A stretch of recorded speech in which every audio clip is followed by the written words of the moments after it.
Thanks for tuning in to the Prime Bookseller Podcast, the bi-weekly podcast discussing all things Amazon bookselling. Hey everybody, welcome back to another episode of the Prime Bookselling Podcast. So, as a little added thing to this podcast, we're going to start taking some questions that come through, and I'm going to do an episode just about the question. And one of the questions that came through recently, I giggled at it because this is like the time-tested oldest question that people have about Amazon bookselling. And I just figured let's knock this one out as our first one right away because people are always asking this question. And I thought Amazon had done some stuff to fix this problem so that people didn't ask this question as much, but it's still apparently out there. So the question is, can someone explain why do people send low-dollar books to FBA if they will lose money? So what this person is asking is they've probably seen some listings where the person sent in a book, and if you actually figured out the fees structured with the books, the selling of the book, then if you did the math, you would find out that by selling that book, the seller's actually going to lose money. This happens all the time. You'll see it. If you see pretty much any book that's priced, I'm going to guess like at this point, $4 and below on FBA, that person is going to lose money when they send that book. Amazon is going to charge them fees to get rid of that book. So why would anybody do this? And there's a number of reasons why this can happen. One, if you're not familiar with this, there are a lot of sellers out there. In fact, most sellers, and I recommend every seller that have automated repricers. What are automated repricers? They're tools that run on your Amazon account. They actually run externally your Amazon account, access all your Amazon listings. They pull them down based on rules that you configure. They set a new price for the book based on what Amazon's showing as current value for that book. So just to give a simple example, if let's say you list a book and you say, I'm going to sell this book for $10, but then another seller comes on and puts his at $8, the repricer will see that, and based on your rules, if it's okay for the repricer to drop that price down to $8, it'll drop it down to match that seller, so you remain the lowest seller on Amazon, thus increasing your chances of sales. So how would a repricer affect this from happening? Well, not everybody knows how to configure a repricer correctly, and sometimes they'll configure a repricer badly, and the repricer will drop the price down to a point where you'll lose money on it, which can definitely happen. So that might be one scenario where this would play out, that somebody would sell a book for a loss, and it's just simply an accident. Another one of the big driving forces behind it could be that, another wonderful thing that Amazon has is if you're selling a book FBA, a book can really only sit in inventory for 6 to 12 months before Amazon's going to start charging you these exuberant fees to keep it in their warehouse, or they're going to require you to get it out of the warehouse. And especially recently, these fees to get the book out of the warehouse have gotten really expensive. In fact, I've seen a single book costing people $7 to get removed from the warehouse, which is just, in my eyes, ridiculous. But that's the way they do it, and that's the system that they play. So what a lot of sellers will do is that once it gets to that time frame where they have to get the book out of the warehouse, well, now they're just going to take it and they're going to make it as cheap as humanly possible, so because they just want to get a sale, get it out there so they don't have to pay any fees. And if they do it right, they might actually structure it where they might say, well, for me to dispose of this book, it's going to cost me $3, so I'm willing to take a $1.50 loss on the book in a sale just to get that sale, get it out of there to avoid the $3 in loss. Now, for anybody that's sitting there thinking, well, that doesn't make any sense, you're still losing money.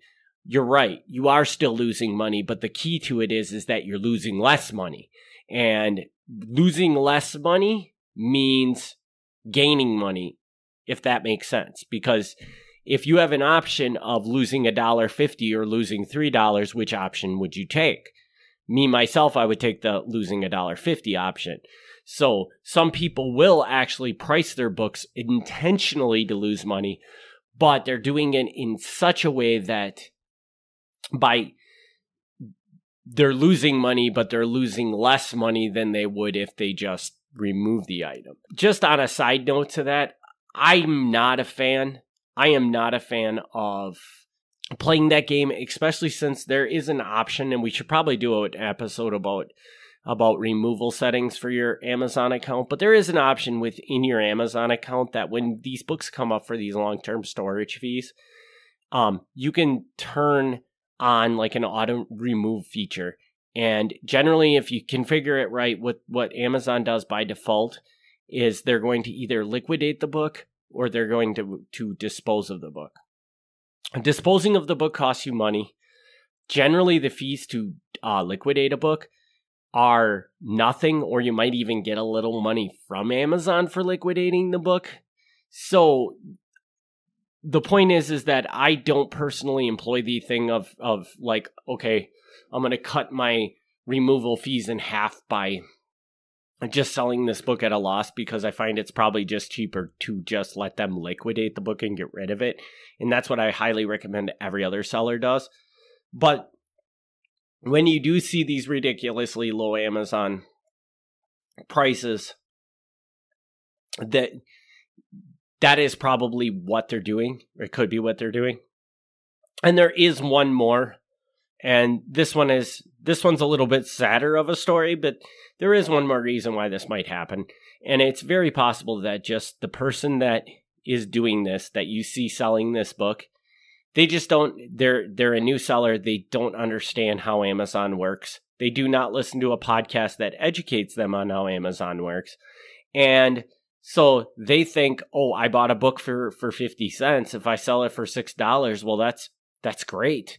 That's great profit, which it is until Amazon takes all their fees off of it, and then it becomes pretty much no profit. So the final reason that this could happen on a book is just simply because it's an uneducated seller. And over time, these sellers learn their mistakes and they move on. They either quit selling because they get upset because they got ripped off or whatever, or they fix the mistake and then they continue on, and you'll stop seeing them selling books that cheaply. So those are the three primary reasons why I see something like this happening on Amazon. My advice to you is to somebody asking this question doesn't really matter. It was like, don't get obsessed over a question like this. Just focus on yourself and your business, and focus on not making that mistake that another seller might be making. And you'll be a lot better off than to be like, oh my God, why can they sell books so much cheaper than me? Well, just understand that I promise you, if you were to sell a book at that price, FBA, and you were to lose money, whoever's selling that book at that price is also losing money. So it's best to not worry about it and just be, I'm just not going to do what that person's doing because what they're doing doesn't make sense. So with that, I mean, this is a very short episode, which I guess you can thank me because the last one I think was a little bit longer, but we will wrap that question up from there. If any of you do have other questions that you want to have answered on this podcast, feel free to drop those questions to sales@kingsridgemedia.com. As well, check out all of our different sourcing opportunities that we have on our website at kingsridgemedia.com, or you can also get direct links to them in the show notes. As always, I appreciate everybody listening to this podcast. We'll see you in 2 weeks on the next episode. Thanks a lot. Thanks for listening to the Prime Bookseller Podcast. Join us for the next episode as we discuss all things Amazon bookselling.